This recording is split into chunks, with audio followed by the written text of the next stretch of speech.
won't dephosphorylate those. It means that you can essentially only insert your gene into a plasmid. So that kind of eliminates this problem that exists if you cut your plasmid with one type of restriction enzyme like BAMH1. Okay, so then what happens? So we now dephosphorylate our enzyme, so our plasmid, so it can't religate back to itself, even though it has the same overhangs from cutting it with one restriction enzyme. So cutting it with BAMH1, okay, so normally it would religate back to itself. We've removed these 5' phosphates, so it can't form a phosphodiester bond anymore. Even if there's ligase present in the tube, it can't do it. Okay, so that's good. So then we can then insert our DNA fragment into the vector. So our DNA fragment will have, and we'll talk about how you would engineer. So say it's got those two ends, these BAMH1 ends, and it's got 5' phosphates because DNA is if we make it by PCR or if we synthesize the DNA, it will always have 5' phosphate. So our gene that we want to insert in there, however we've made it, will have 5' phosphate. So what that means is it can then insert in here and into your plasmid. And what that means is that you have on one strand, so you can create essentially 2 out of the 4 phosphodiester bonds that you need to create. So you can create, clearly if there's a 3' OH here and a 5' phosphate, you can create, there's OH, phosphate, this is going to be a phosphodiester bond, okay? And that's the same with the bottom strand. So, well, I've lost some stuff here. So what have I lost here? Okay, so there should be an OH here and not there. Okay, sorry, this is slightly wrong. Anyway, so the point is that you can create a 5' phosphate because there's a hydroxyl and a phosphate here, and there should be a hydroxyl here and not here, sorry. And there'll be a hydroxyl and a phosphate here. So you can create some phosphodiester bonds. So the plasmid is what's called in a nicked state.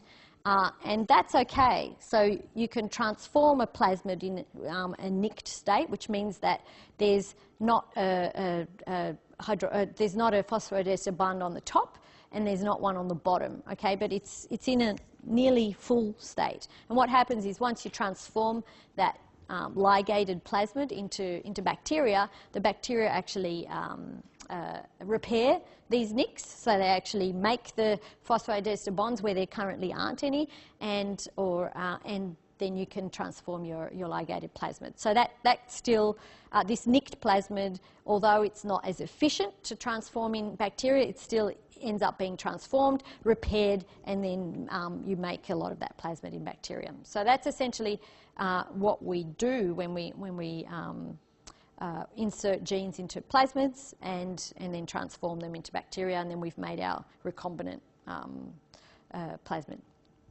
Okay, so the ligase. So again, this is another enzyme that we put in our mixture to create these phosphodiester bonds. Where's my? Oh, here it is. To create these phosphodiester bonds, you need an enzyme, and it's an enzyme that normally does this function in cells, and it's a ligase, so it can create a phosphodiester bond. Okay, so the ligase then essentially just makes this phosphodiester bond between here, makes a phosphodiester bond between here, and then these are the areas of the plasmid that will have these nicks. So there won't be a phosphodiester bond on both these ends, but that's okay. As I said, when it gets transformed in bacteria, it ends up being repaired, and then you end up with your circular full plasmid. Okay, so actually I think we can probably, yeah, it's 10:02. So let's take a 10-minute break, and then we'll continue with the next slides.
Okay, so I think we can start again. So, is it what we've been talking about?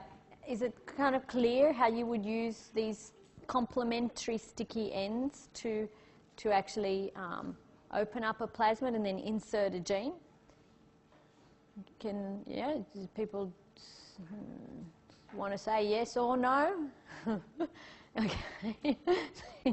Okay, because things actually get slightly more complicated when we actually do cloning, because we don't often use a single restriction enzyme on the end of our genes, okay, for cloning into a plasmid.